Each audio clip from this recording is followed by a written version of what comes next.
본문의 말씀은 신약성경 야고보서 4장 11절 12절 말씀입니다.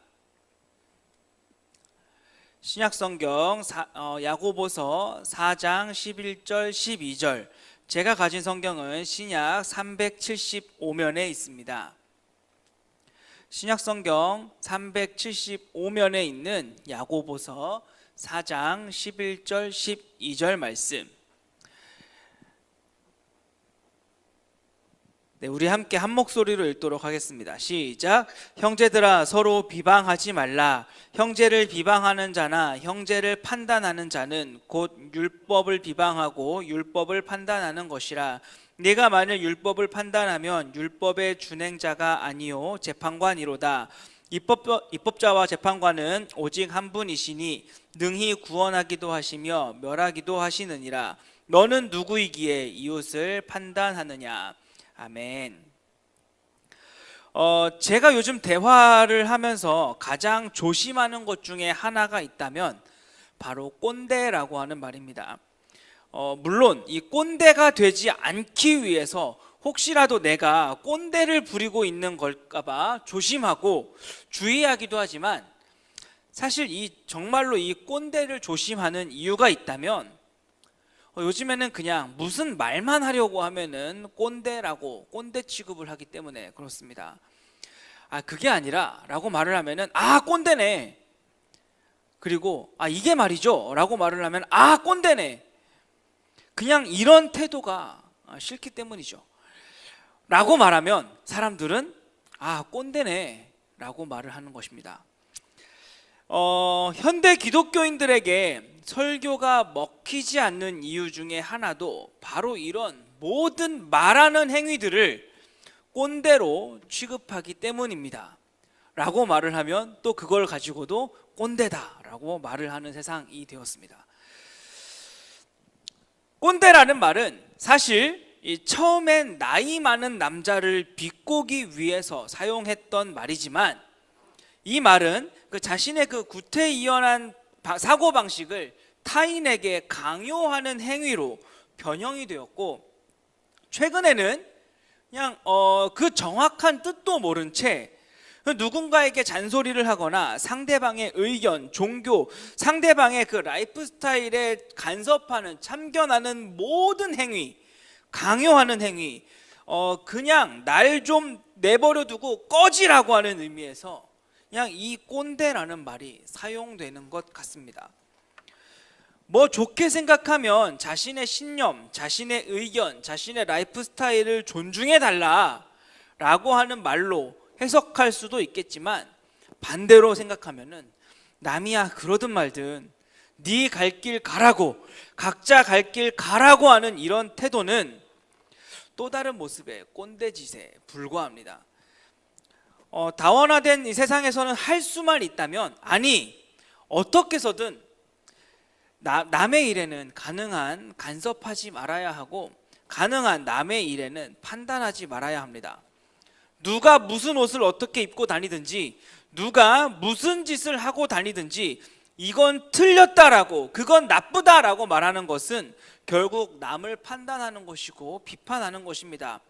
적어도 그것이 나에게 아무런 해를 끼치지 않았다면 남의 일에는 상관하지 않는 것, 그것이 바로 다원화된 그 세상을 살아가면서 사람들이 서로에게 암묵적으로 요구하고 있는 것이죠. 내가 당신에게 해를 끼치지 않았다면 적어도 당신은 나에게 간섭하지 말아라. 그것이 서로에게 암묵적으로 요구되고 있는 모습이라는 것입니다. 워낙 사람들이 남의 일에 대해서, 남의 말들에 대해서 이러쿵저러쿵 하니까, 워낙 남의 일에 간섭이 많으니까 서로 상관하지 않기를 요구하는 것, 전 일리가 있다라고 생각합니다. 그리고 그런 모습이 어느 정도는 필요하다라고 생각합니다. 하지만 그래서 생긴 현대인들의 사고방식, 무슨 말만 하면 꼰대다라고 말하는 그런 사고방식이 저는 건강하다고 생각하지 않기 때문에 사실 저는 오늘 말씀을 연구하는데, 이해하는데 상당히 쉽지 않았습니다. 우리 오늘 본문을 한 번 더 읽어보도록 하겠습니다. 야고보서 4장 11절 12절입니다. 함께 읽어볼게요. 시작. 형제들아, 서로 비방하지 말라. 형제를 비방하는 자나 형제를 판단하는 자는 곧 율법을 비방하고 율법을 판단하는 것이라. 네가 만일 율법을 판단하면 율법의 준행자가 아니요 재판관이로다. 입법자와 재판관은 오직 한 분이시니 능히 구원하기도 하시며 멸하기도 하시느니라. 너는 누구이기에 이웃을 판단하느냐?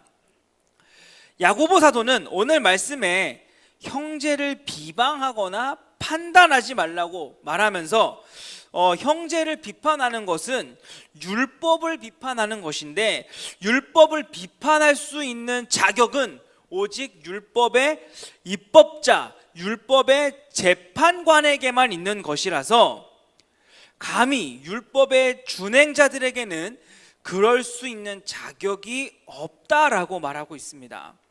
그러면서 말하기를 너는 누구이기에 감히 율법의 준행자 주제에 감히 이웃을 판단하느냐라고 말하고 있습니다. 제가 오늘 말씀을 이해하기 힘들었던 이유, 아니 사실은 좀 오늘 말씀을 연구하면서 불쾌했던 이유는 바로 오늘 말씀, 여러분들은 그러니까 율법의 재판관이 아니라 율법의 입법자가 아니라 여러분들은 그저 율법의 준행자이기 때문에 남들이 율법을 지키든지 말든지 간섭하거나 따지려고 하지 말고 너나 잘하라 라고 하는 말처럼 들리기 때문에 그렇습니다. 남이야 잘했든지 못했든지 그런 거 가지고 자꾸 말해서 이건 율법에 맞는 것이고 이건 율법에 틀린 것이고 이런 잣대를 자꾸만 상대방에게 대려고 하지 말고 꼰대짓 그만하고 그냥 자기 일이나 잘하는 말처럼 들리기 때문에 그렇습니다. 남이야 하든 말든 무슨 상관이 있는가? 우리는 율법의 준행자이지 재판관이 아니기 때문에 그냥 묵묵히 자기 일이나 똑바로 하라고 말하는 것 같은 오늘의 말씀, 여러분들은 어떻습니까? 여러분들은 이 말에 동의하십니까? 남이야 하든 말든 상관하지 말라고 말하는 것 같은 이 말씀, 여러분들은 동의하십니까? 세상이 이렇게 부조리하고 불의한 일들이 우리의 눈앞에서 벌어지고 있음에도 불구하고 부정과 불의를 보면서도 그렇게 해서는 상대방이 크게 잘못될 것을 알고 있으면서도 내 사랑하는 사람이 그렇게 살아서는 망하게 될 것을 알고 있음에도 불구하고 우리는 율법의 재판관이 아니기 때문에 그저 율법의 준행자뿐이어서 판단해서도 안 되고 그렇게 하지 말라고 간섭해서도 안 되고 더 나은 사회를 위해서는 비판하거나 가르쳐서도 안 된다라고 하는 이 말, 여러분들은 동의하십니까? 그런데 오늘 말씀을 묵상하면 묵상할수록 야고보 사도가 말하고자 하는 것은 사람을 비판하고 판단한다는 것이 얼마나 많은 상처를 주는지 알면서도 남의 일에 철저하게 무관심하거나 상관하지 말라고 꼰대짓 하지 말라는 그런 뜻이 아니라라고 하는 생각이 들었습니다. 왜냐하면 만약에 야고보 사도가 그런 의도로 오늘 말씀을 했다면 야고보 사도 역시 오늘 말씀을 하면 안 됐기 때문에 그렇습니다. 이 말씀도 사실은 이렇게 하면 안 된다라고 하는 판단이고 교훈이고 꼰대짓이기 때문에 그렇습니다. 틀린 것은 틀렸다라고 말하고 더 나은 사회를 만들기 위해서 잘못된 것을 지적할 수 있는 것은 정의로운 일입니다. 하지만 그것이 아무리 정의로운 일이라 할지라도 틀렸다라고 말하는 그 근거가 결국 나 자신의 주관적인 입장이나 생각이라면, 나를 위한 것이라면 그것은 독선일 수밖에 없는 것이고 또한 자기의 잣대로 남을 판단하는 것밖에 될 수 없는 것입니다. 그리고 그것이야말로 정말 꼰대짓인 것이죠. 오늘 말씀에 야고보 사도가 말하는 너희들은 율법의 입법자나 재판관이 아니라 준행자다라고 하는 말은 그릇된 길로 가는 사람들을 보면서도 말리지 말라라고 하는 의미가 아닙니다.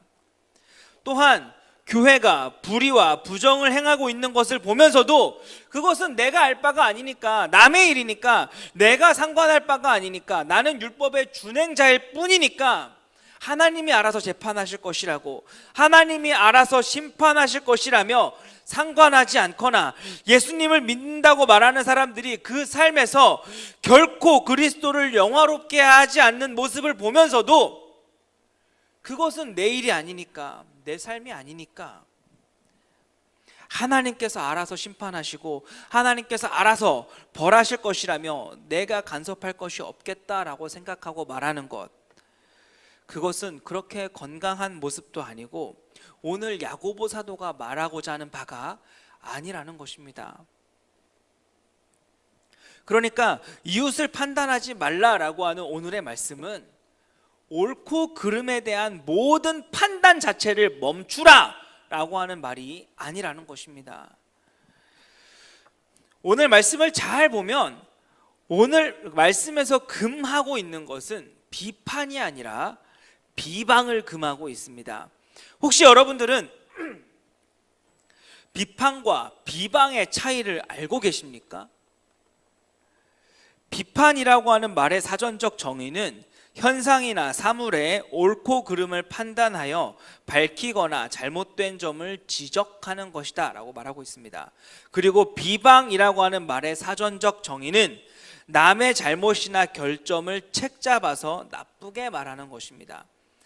그러니까 사전적 정의만 보면 비판이란 현상이나 사물의 옳고 그름을 판단하여서 옳은 것은 더욱 밝혀내고 그른 것은 지적하는 것입니다.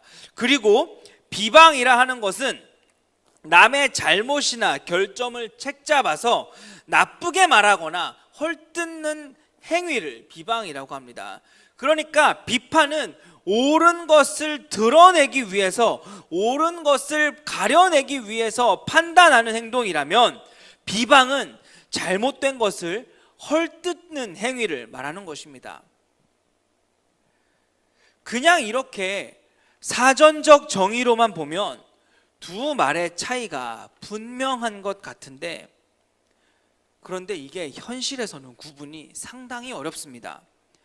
왜냐하면 이 말은 눈에 보이는 현상에 대해서 말하는 것이 아니라, 그러니까 드러난 결과를 놓고 말하는 것이 아니라 의도, 다시 말해 사람의 그 마음에 대해서 말하는 것이기 때문에 그렇습니다. 그 사람이 이 말을 하는 그 의도가 무엇인지, 그 사람이 이 말을 하는 그 마음 속내를 들여다볼 수가 없어서 그 말이 나를 향한 비판인지 비방인지, 똑같이 나를 향해서 잘못됐다라고 말을 하는데 이것은 잘못된 것이고 이것이 옳은 거니까 우리 이 잘못된 거 하지 말고 옳은 것을 하자라고 하는 비판인지, 내 잘못된 것을 들춰내서 나에게 자격이 없음을 말하고자 하는 비방인지, 그 말만 들어서는 그 속마음을 들여다볼 수가 없기 때문에 사전적 정의로는 무슨 차이인지 알겠는데 현실에서는 그 구분이 어려워서 때로는 오해를 불러일으키기도 한다라는 말입니다. 예를 좀 들어보겠습니다. 제가 계획을 세워서 발표를 했을 때 누군가 저에게 목사님 이거는 왜 그렇게 하시는 거예요? 웃으면서 물었을 때 저는 그 질문에 대해서 어떤 생각이 들겠습니까? 웃으면서 말하니까 보다 더 좋은 이 하고자 하는 것의 의도를 잘 살리고자 하는 그 말이거나, 아니면 이렇게 하는 것보다는 이렇게 하는 게 더 좋은 것 같아요를 말하고자 하는 비판일 수도 있고, 아니면 목사님 이거는 왜 이렇게 하시는 거예요? 라고 하면서 웃으며 말하지만 속으로는 아이고 이딴 걸 계획이라고 세웠냐? 라고 하는 비방의 말일 수도 있다라는 것입니다. 저의 경우는 자존감이 낮아서 목사님 이거는 왜 이렇게 하시는 거예요? 라고 웃으면서 말해도 저는 자존감이 낮은 사람이라서 다 비방으로 들려서 처음에는 위축이 되어서 처음에는 그 말을 목사님 이거 이렇게밖에 못하세요? 라고 이해를 해서 저는 좀 작아지는 마음에 잘 설명을 못하다가도 말을 막 더듬으면서 말을 하다가도 대화를 점점 하면서 이 사람의 의도는 비방이 아니라 비판이었구나, 잘해보자 라고 하는 것이었구나 라고 하는 것을 알게 되면 그제서야 제 마음의 속내를 편하게 드러내는 편입니다. 또한 누군가가 저에게 목사님 그만 드세요 라고 말할 때 그 말이 제 건강을 생각해서 하는 말이라면 그것은 비판이고, 목사님 그만 드세요 라고 말을 하는데 그 속내가 아이고 이 돼지 새끼 할 줄 아는 거라고 그저 처먹는 거밖에 없네 라고 하는 마음에 그 생각이 있다면은 그것은 비방이 되는 것인데, 목사님 그만 드세요 라고 상냥하게 말하면 그 속내를 이것이 비방인지 비판인지 당장은 알기가 어렵다라는 말입니다. 목사님 설교를 왜 그렇게 하세요? 라고 말할 때 목사님 설교가 어려워서 잘 이해하고 싶은데 그게 잘 안 됩니다. 쉽게 해주세요 라고 하는 의도라면 그것은 비판이겠지만, 목사님 설교를 왜 그렇게 하세요? 라고 하는 그 말의 의도가 목사님 지금 시대가 어느 시대인데 어느 때인데 하나님 나라니 영생이니 그런 그따위 말들을 하십니까? 지금 청년들이 얼마나 힘들게 사는지 알고는 계십니까? 얼마나 힘들게 살다가 여기에 왔는데, 얼마나 소중한 시간을 들여서 이 시간에 왔는데 우리가 목사님께 매주마다 혼나서야 되겠습니까? 설교 그딴 식으로 하지 마세요 라고 하는 의도라면, 목사님 설교 왜 그렇게 하세요? 라고 하는 그 질문에 제가 그 말이 비판인지 비방인지 알 수가 없다라는 말입니다. 어떤 의도에서 그 말을 했는가 하는 것을 알 수 있다면 좋겠는데 마음속을 들여다볼 수 없는 우리는 그것이 가능한 일이 아니다라는 것이죠. 도대체 이 말이 나를 위해서 하는 말인지 나를 욕보이려고 하는 의도인지 알 수가 없기 때문에 때로는 의심이 되기 때문에 우리는 남의 말을 쉽게 받아들일 수가 없다라는 것입니다. 오늘 말씀은 분명히 비판과 비방의 차이를 말하고 있지만, 그러나 오늘 말씀의 핵심은 비판과 비방의 차이를 알라라고 하는 것이 아니라, 그래서 남들이 말할 때 잘 들어서 그 말이 비판인지 비방인지를 구별할 수 있는 지혜를 가져라 라고 말하는 것이 아니라, 남을 향해서 말을 할 때, 내가 남을 향해서 말을 할 때 비판이라고 하는 명분으로 남을 비방하지 않도록 나 자신의 의도를 살피라 라는 말인 것입니다. 다시 말해 오늘 말씀의 핵심은 남을 향해 말을 할 때 내 의도를 살피라는 말인 것입니다. 이 사람의 마음이 얼마나 간사한지 사람들은 다른 사람들뿐만 아니라 자기 자신까지도 속이려고 할 때가 정말 많이 있습니다. 남이 안 됐으면 좋겠고 내가 인정받았으면 좋겠다 싶어서 남을 비방하면서도 마치 나는 그 사람을 위해서 건전한 비판을 하고 있는 것이라고 스스로를 속일 수도 있고, 내가 이렇게 말하는 이유는, 비방을 하면서도 내가 이렇게 말하는 이유는 아주 선한 의도를 가진 것인 양 비판하는 것이라고 합리화를 시킬 수 있다라는 말입니다. 남의 문제에 대해서 은근히 끄집어내어서 그 이야기를 하는데 마치 그 사람을 걱정하는 것처럼 말을 하고, 이 사회에 대해서 말을 하는데 이 사회가 불의한 것 같아서 말을 하는데 정말로 답답하고 안타까운 것처럼 말을 하는데 화가 나고 견딜 수가 없는 것처럼 말을 하는데, 그런데 내 중심을 살펴보면 그 이야기를 통해서 남을 깔아뭉개기 위해서, 또 반대로 나를 드러내기 위해서 나는 안 그러는데 남들은 그러는 것처럼 말하고 싶어서 끄집어낸 경우가 참 많다라는 것입니다. 그러니까 오늘 말씀은 남이 하는 말의 의도가 무엇인지 그 의도를 파악하는 것은 가능하지 않더라도, 아니 불가능한 것이니까 적어도 내가 하는 말은 하나님께서 너를 입법자나 재판관으로 세우신 것이 아니라 율법의 준행자로 세우셨으니까 네가 정말로 형제를 사랑하기 때문에 그 말을 하는 것인지, 아니면 너 자신을 위해서, 너 자신의 입지와 지위를 위해서, 너 자신을 드러내기 위해서 그 말을 하는 것인지 돌아보라는 말인 것입니다.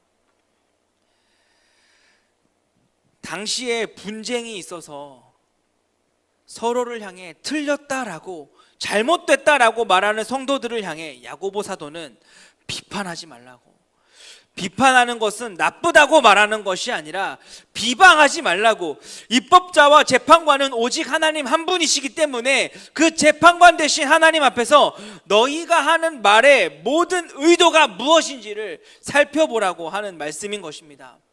하나님만 판단한 권리를 가지고 있으니 너희는 나는 다른 사람의 말과 행동에 대해서 간섭하지 말라고 하는 말이 아닌 거예요. 하나님이 알아서 심판하실 테니까 너희는 간섭하지 말고 꼰대짓 하지 말라고, 너네 신앙생활이나 잘 챙기라고 하는 말이 아닌 것입니다. 하나님만 재판하실 수 있으니까 교회가 이러쿵저러쿵 상관하지 말고, 네 이웃이 잘 되든지 말든지 망하든지 상관하지 말고, 너랑 뜻이 다른 사람들이 잘 되든지 망하든지 상관하지 말고 너는 너의 신앙생활이나 잘 챙기라고 하는 말이 아닌 거예요. 오히려 하나님이 입법자가 되시기 때문에, 하나님이 재판관이 되시기 때문에 율법을 행하는 나의 모든 마음을 아시고 살피시기 때문에 나의 말과 행동이 악한 의도를 가지고 있는 비방인지 아니면 건전한 의도를 가지고 있는 비판인지 나의 중심을 살피라는 말씀인 것입니다.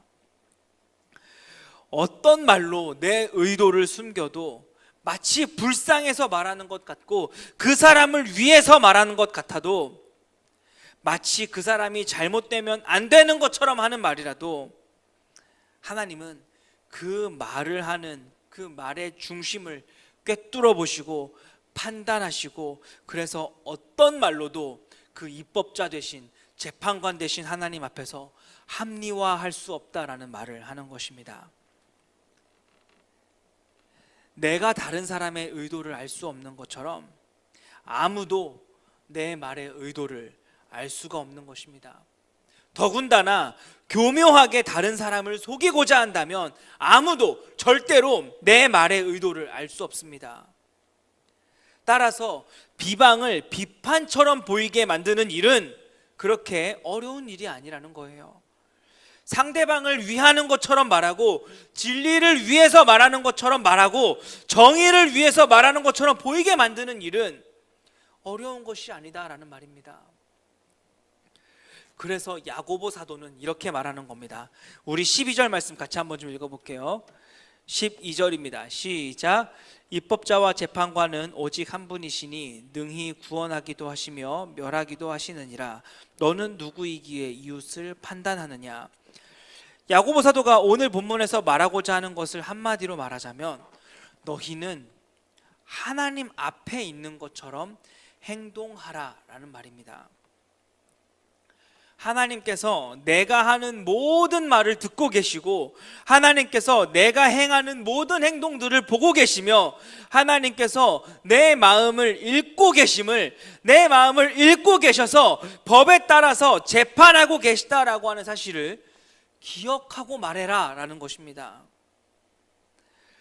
하나님께서 내 말을 듣고 계시고 하나님께서 내 행동을 보고 계시다면, 하나님께서 내 마음을 읽고 계시다면 우린 함부로 말할 수 없고 함부로 생각할 수 없습니다. 왜냐하면 하나님을 속일 수가 없기 때문에 그렇습니다. 이것이 야고보 사도가 이 야고보서에서 지속적으로 강조하고 있는 내용입니다. 하나님을 믿는다고 말로만 하지 말고 정말로 네가 믿는 그 하나님 앞에서 하나님 앞에서 말하는 것처럼 말하고, 정말로 네가 하나님 앞에서 행동하는 것처럼 행동하고, 네가 정말로 하나님 앞에서 마음 먹는 것처럼 마음 먹으라는 것입니다. 정말로 하나님과 함께 사는 것처럼 이 세상을 살아보라라는 것입니다. 그래서 야고보 사도는 고난 중에 있는 성도들에게 고난 때문에 내가 하나님을 제대로 믿지 못하는 것이라고 말하고 있는 그 성도들에게 그 말과 행동이 정말로 하나님 앞에서 부끄러움이 없겠느냐라고 묻는 것이고, 분쟁 중에 있는 성도들에게 내가 정말로 하나님을 잘 섬기지 못하는 것은 내가 분쟁하기 때문에 저 사람 나와 뜻이 맞지 않는 저 사람 때문에 내가 하나님을 제대로 섬길 수 없는 것이다 라고 말하는 성도들에게 정말로 그 말과 행동이 하나님 앞에서 부끄러움이 없을 수 있겠느냐고 묻는 것이고, 세상적인 기준에 의해서 사람을 판단하고 자랑하는 성도들에게는 그 모든 말과 행동이 정말로 하나님 앞에서 부끄러움이 없겠느냐고, 유일한 입법관이시며 재판관이신 하나님이 판단하실 때에도 정말로 그렇게 판단하시겠느냐고, 정말로 네 중심이 하나님 앞에 진실하느냐고 묻는 것입니다. 하나님이 살아계시다라고 말만 하지 말고 너의 모든 말과 행동을 하나님 앞에 보이라고 말하고 있는 겁니다. 그런데 정말로 안타까운 것이 있다면 이 하나님 앞에서 말하라 라고 하는 말, 하나님 앞에서 행동하듯 하라는 말, 하나님이 다 보고 계시고 다 듣고 계시다라고 하는 말만큼 우리 현대 기독교인들에게 영향력이 없는 말이 없다라는 겁니다. 아무런 긴장감을 느끼지 못해요. 왜냐하면 우린 하나님의 존재를 일상에서 의식하는 법을 배우지 못했기 때문에 그렇습니다. 우린 지금까지 큐티할 때, 예배 드릴 때, 기도할 때에만 하나님을 의식하라고 배웠지, 일상에서는 하나님을 의식하는 법을 배우지 못했기 때문에 그렇습니다. 그러나 여러분들이 만나는 모든 사람과의 관계에 우리 하나님은 찾아오십니다.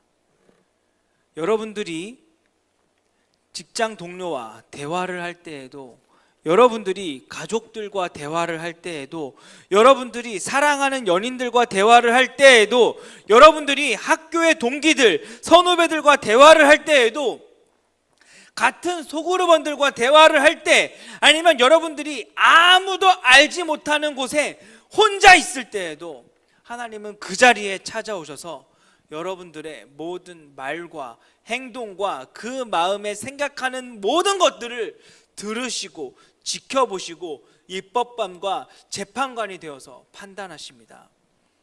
오늘 여러분들을 스쳐간 사람들과의 그 옷깃 사이에도 하나님은 계셨고, 오늘 여러분들이 찾아간 카페의 직원들과 마트의 직원들 사이에도 하나님은 다 들으시고 지켜보시고 판단하고 계십니다.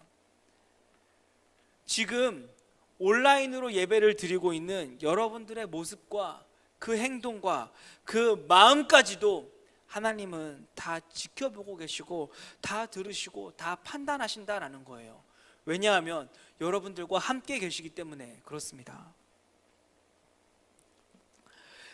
오늘 본문은 남에 대하여 말을 할 때 다른 사람들과의 관계에 있어서 우리가 느끼고 인식해야 할 하나님을 강조하는 것입니다. 그 하나님께서 유일한 입법자가 되시기 때문에, 재판관이 되시기 때문에 우리가 하는 말들을, 모든 말들을 다 듣고 계실 뿐만이 아니라 그렇게 말하는 의도를 다 알고 계신다라는 사실을 기억하라는 말씀인 것입니다. 그냥 단순히 남의 일에 참견하지 말라는 뜻도, 남에 대해서 이러쿵저러쿵 말을 하지 말라는 뜻도, 꼰대짓 하지 말라는 뜻도 아닌 것입니다. 그냥 하나님과 함께 하나님 앞에서 살라는 말인 것입니다. 모든 사람들을 만날 때마다 어디에 있든지 간에 하나님께서 내 앞에 계신 것처럼, 하나님께서 지금 나와 함께 계신 것처럼 말하고 행동하고 생각하라는 것입니다. 하나님을 믿는 사람들은 유일한 입법자이시며 유일한 재판관이신 하나님 앞에서 내가 지금 악한 의도를 가지고 남을 비방하고 있는 것인지 건전한 의도를 가지고 남을 비판하고 있는 것인지를 다 알고 계신 그 하나님 앞에서 내 마음을 살펴서 율법의 준행자의 자세로 사랑을 실천하는 말, 이웃사랑을 실천하는 그 말, 이웃을 사랑하라고 하신 그 말씀에 순종하는 말만 하라는 말씀인 것입니다. 우린 다른 사람을 세워줄 수 있는 의도로만 말을 해야 합니다. 율법의 입법자나 재판관이 아니라 준행자로 세우셨다라고 하는 말씀은 절대로 비방해서는 안 된다라는 말입니다. 세워주고 용서할 마음이 없으면 처음부터 남에 대해서 말도 하지 말아야 하고, 상대방이 잘 됐으면 하는 마음이 아니라면 아무리 옳은 말을 한다 할지라도, 아무리 그 말이 사실이라 할지라도 우리는 말해서는 안 되는 것입니다.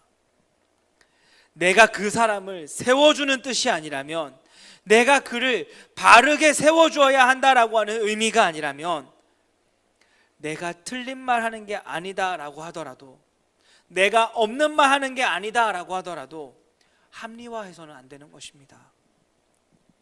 왜냐하면 그 말을 하는 내 마음을 하나님이 다 보고 계시기 때문에 그렇습니다. 하나님이 내 마음을 다 아시기 때문에 그렇습니다.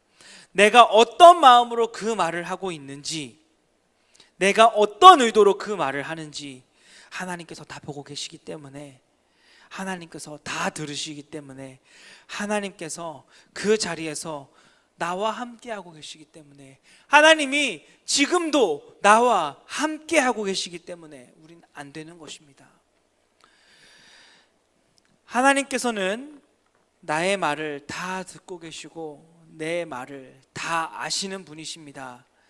그래서 우리는 하나님이 나를 알고 계시기 때문에 하나님 때문에 울 수밖에 없고 하나님 때문에 웃을 수밖에 없는 것입니다. 하나님께서 내 말을 다 듣고 계시고 내 마음을 다 알고 계시기 때문에, 다른 사람들은 내 마음을 눈치채지 못했지만 하나님은 내 마음을 눈치채셨기 때문에 우리는 하나님께로부터 위로를 얻을 수 있는 것이고, 다른 사람들은 내 말을 다 듣지 못하지만 하나님께서는 내 말을 다 들으시기 때문에, 다른 사람들은 내 마음을 이해할 수 없지만 하나님께서는 내 마음을 이해하시기 때문에 우린 하나님 때문에 억울하고 마음이 무너져도 하나님이 내 마음을 아시기 때문에, 내 진심을 아시기 때문에 우린 하나님 때문에 위로를 얻을 수 있는 것입니다. 다른 사람들이 다 몰라줘도, 그래서 불안하고 초라해져도 하나님이 내 중심을 아시기 때문에 우린 하나님 때문에 한 번 더 용기를 낼 수 있는 것입니다. 남에 대해서 말할 때 함부로 말할 수 없는 이유도 하나님이 다 아시기 때문이고, 반대로 남에 대해서 충고와 권면을 해야 하는 용기를 낼 수 있는 것도 하나님 때문입니다. 다른 사람들이 나를 비방해도 우리가 그래도 그 자리에서 털고 일어날 수 있는 이유는, 다른 사람들은 나를 몰라줘도 하나님이 나를 알아주시기 때문에 털고 일어날 수 있는 것입니다. 하나님이 나의 유일한 입법자이시고 하나님이 내 편이 되시는 유일한 재판관이라서 내 마음, 내 중심을 알아주시고 판단해 주시기 때문에 그런 것입니다. 사랑하는 미커 여러분, 모든 일에 사랑으로 하시길 바랍니다. 그곳에 하나님이 나와 함께 하고 계시기 때문에 그렇습니다.